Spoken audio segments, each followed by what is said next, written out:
There was a time where I wasn't really living. I was just surviving, moving through the days like a shadow of myself. Wake up, get dressed, go to school, smile, nod, pretend I was okay. But deep down, I didn't think I would make it past 20. I was good at pretending. God, I was so good at pretending. At smiling when I wanted to scream. At laughing just loud enough so no one could hear how broken I was inside. Because telling the truth, that would have made it real, and I couldn't afford that. So I wore the mask every day, and behind it, I was dying, quietly, invisibly. There wasn't a single day where I didn't think about ending it, and the scariest part, it started to feel normal, like waking up and wanting to die was just life. And no one knew, because the routine, the emotions, that was my only anchor, the only thing that stopped me from slipping completely. Everything else felt empty. I used to walk these streets like a ghost, a shell of someone I used to be. The early mornings felt almost peaceful. Empty streets, closed windows, everyone still asleep. I could pretend the world was quiet. I put in my earphones, let the music drown out the noise in my head, focus on the rhythm of my steps, the cold on my skin, the way the wind hit my face. Anything not to feel everything else. And for a while, it worked.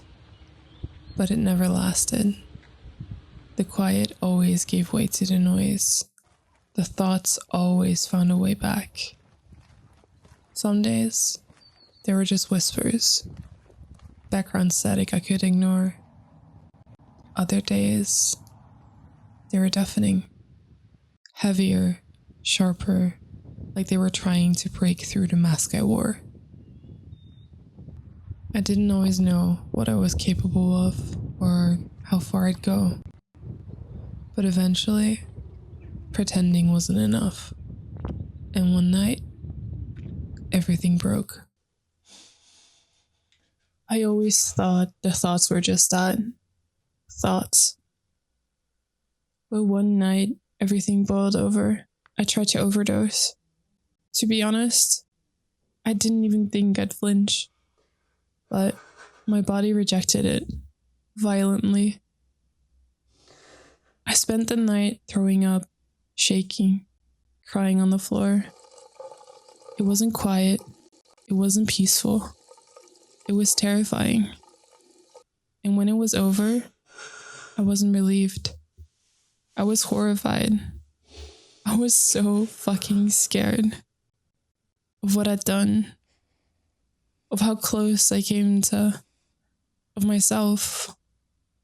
I was so scared of myself. That was the first time I realized I didn't want to die. I just didn't know how to live.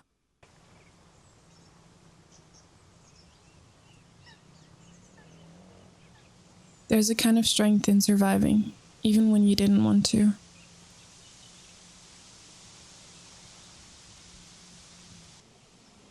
Every day you get up, even if it's just to go through the motions, that's strength. And I won't say that everything gets easy, but it does get different. You start to build a life that feels more yours, piece by piece. You find your rhythm, your own pace, even when it's messy or slow. It's real. It's yours. I'm not ashamed of what happened. It made me stronger. It taught me how to help others who feel what I once did. Allowing myself to love me, that changed everything. when I stopped living for survival and started living for me. Yeah. I'm 29 years old and I'm still figuring it out. And to be honest, I love that. Because teenage me, she didn't think she would make it past 20. She didn't think she'd make it at all.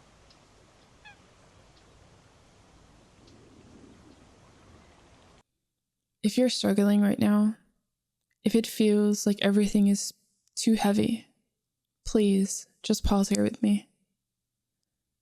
You are not alone in this. There are people who want to listen, people who care, even when it feels like no one does. It's okay to not have all the answers. You don't have to fix everything today. You don't have to know what the future looks like. Just stay for one more moment. Breathe.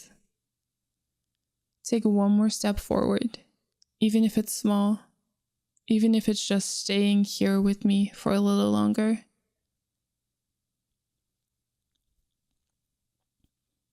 The darkness might feel endless now, but I promise it's not all there is. The road ahead won't always be easy, but you don't have to walk it alone. You are worth more than the pain you're carrying right now, more than the thoughts trying to convince you otherwise. You are not a burden. You are not broken, and you are not beyond help.